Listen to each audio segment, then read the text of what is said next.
All right, non-diatonic harmony. Where do we start? What does it mean to play non-diatonic harmony? Non-diatonic harmony means you're not staying in key.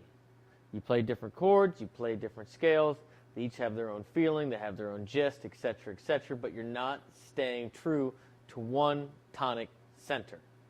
The best place to start with that is blues. Blues is a truly American, creation. It essentially is just three chords, a 1, 4, and 5, but they're all dominant. They're all dominant chords.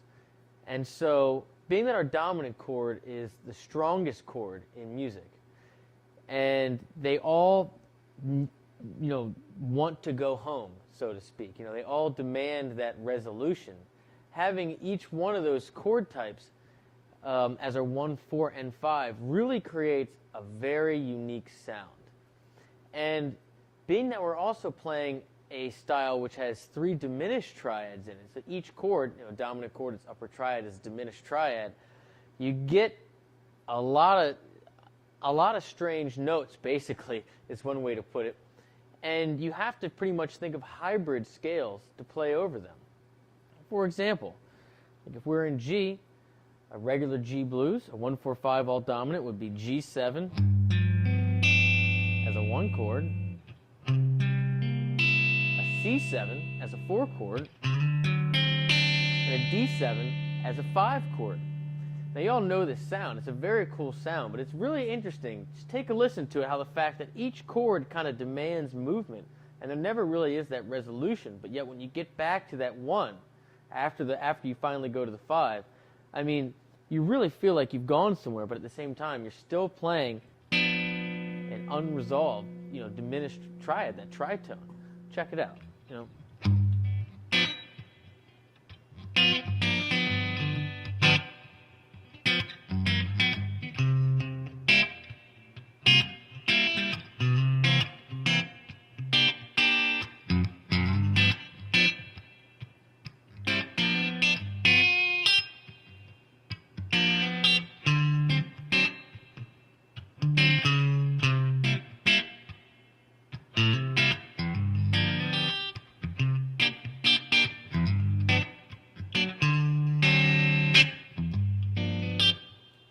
That's your main blues form.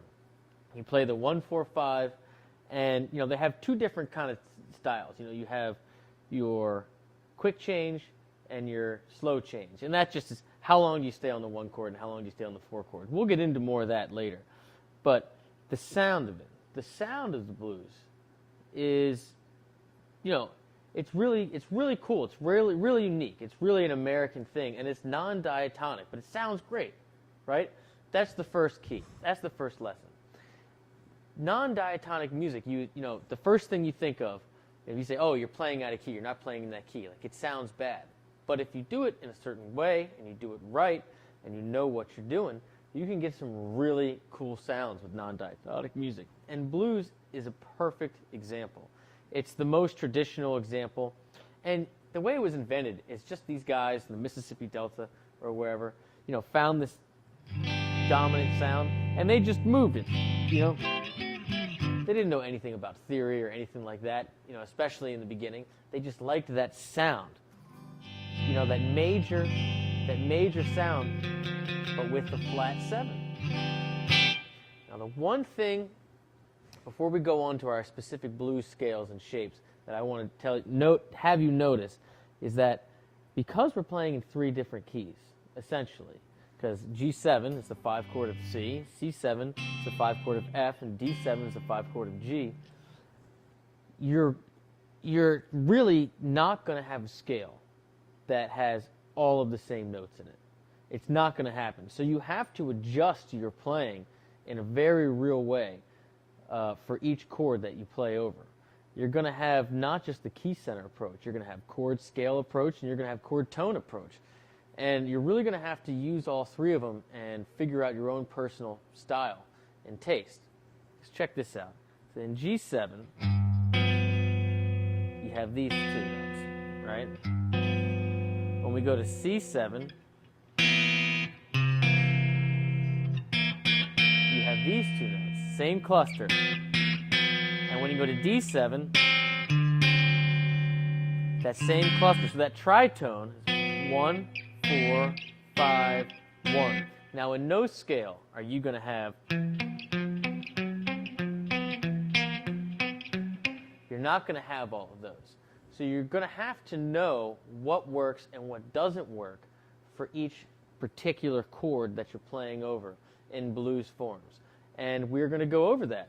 So for this lesson, what I would like you to do for a video is post a video of yourself playing some rhythm for some blues. Pick any key, do a 1, 4, 5, and just make them all dominant chords. And just to give it a whirl, play your minor pentatonic over all of them. So for G7, C7, and D7, you'd play G minor pentatonic. Here's an example, and can't wait to listen to see what you come up with.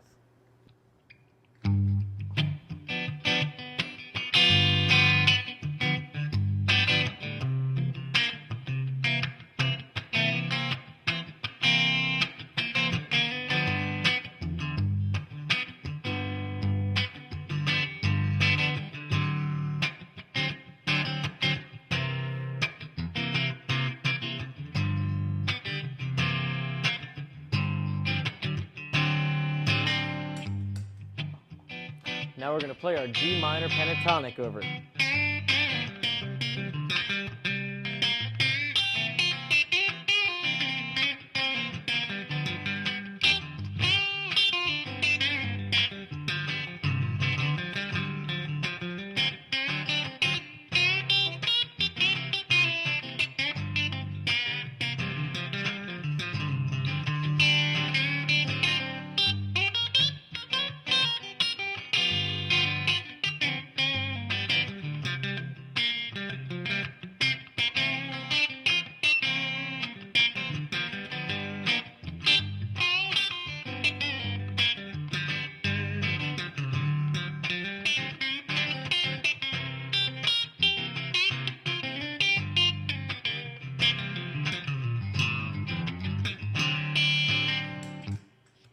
As you can see, the minor pentatonic scale works over all of it, but you're really not saying much about each chord.